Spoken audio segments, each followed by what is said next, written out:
시내산에서 이스라엘 1차 군대의 개수 보면 그 앞에는 제가 미리 다 설명을 드렸어요.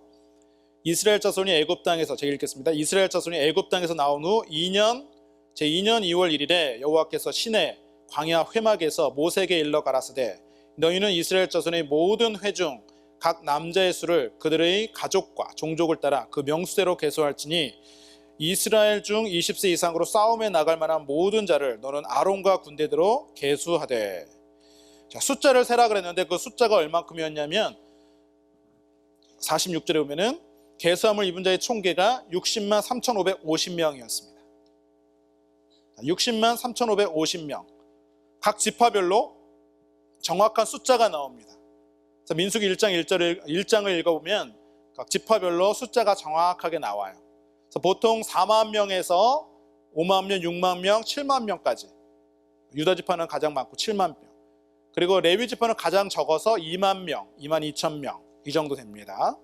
그러니까 2만 명에서부터 3만 명, 4만 명, 5만 명, 6만 명, 7만 명까지 이렇게 굉장히 폭이 좀 넓은데 그렇게 이제 군대가 개수가 됐어요. 그런데 레위인을 제외하고 12지파. 그는 이스라엘이 12지파인데 어떻게 레위인을 제외하고 12지파가 나오냐? 그것은 요셉을 2지파로 나눈 거예요.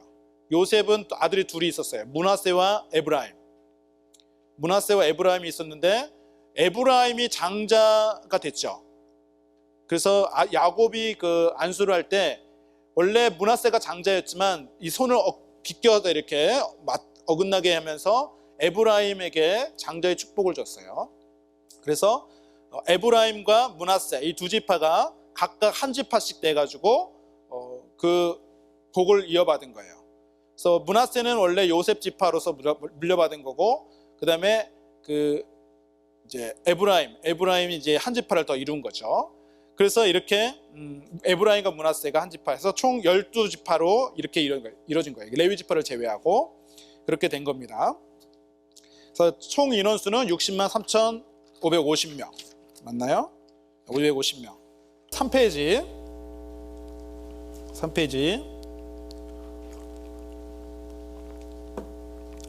자, 성막을 세운 거는 2년 1월 1일입니다. 출애굽기 40장 17절에 나와요.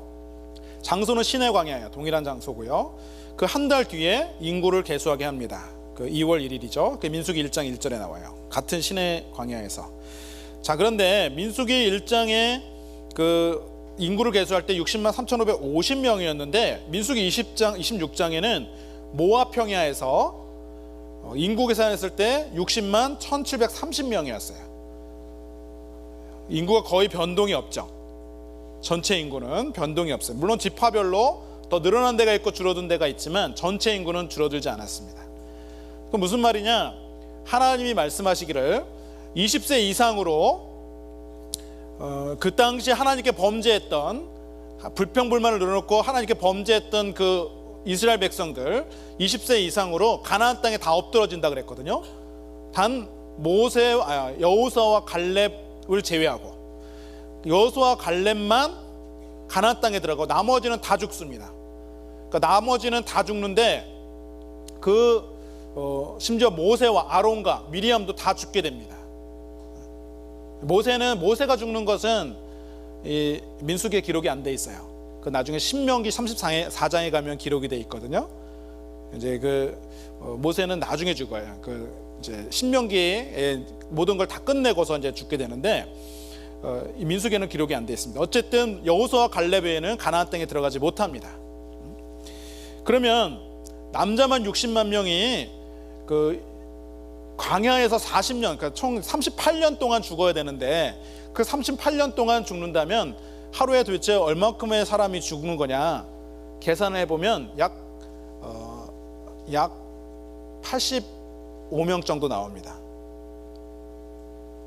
그러니까 이제 남자만 죽는 건 아니겠죠. 여자들도 뭐 비슷한 비율로 죽는다고 하면 그러니까 60만 명, 근데 여자까지 하면 120만 명. 그 사람들이 20세 이상으로 이제 그 사람들이 광야에 38년 동안 있으면서 죽으려면 하루에 85명이 죽어야 된다는 거죠.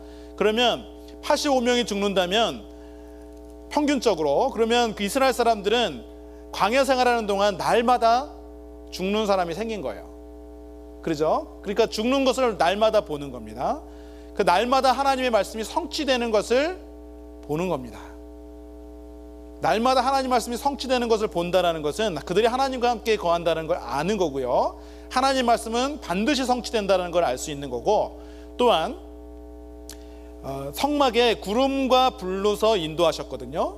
구름 기둥과 불 기둥으로 인도하셨는데 그것을 보면서 하나님이 함께 하신다는 것을 그들은 알았습니다. 자, 이 하나님의 말씀이 날마다 성취되는 거죠. 자, 그 중간에 그 이스라엘 자손들이 출애굽하여 시내산에서 머문 지 1년 정도가 지난 때에 하나님께서 가나안을 향해 출발하기 전 준비 단계로 이스라엘 모든 회 중에서 24 이상의 남자의 수를 계수하게 하셨습니다. 이스라엘 자손은 가나안까지 과정과 가나안 정복 과정에서 많은 전쟁을 치러야 할 군대로서 그 숫자가 계수되고 진의 위치와 행진 순서 등이 정해져야 되는 것입니다. 그래서 가장 먼저 군대를 계수하고 그리고 어떻게 진을 구성할지, 어떻게 행진할지를 자세히 말씀하십니다. 그것이 민수기 1장부터 4장까지 내용이에요. 자, 그 군대는 이스라엘 하나님의 군대라는 말씀이 이 출애굽기 11장 41절에 430년이 마치는 그날에 여호와의 군대가 다 애굽 땅에서 나왔습니다. 그러니까 하나님은 이스라엘을 하나님의 군대다 이렇게 말씀하셨어요. 출애굽기 7장 4절에도 내 군대 내 백성 이스라엘 자손을 그 땅에서 인도하여 낼지라 그랬죠. 그러니까 이스라엘은 하나님의 군대다 이런 거예요. 이스라엘 광야에서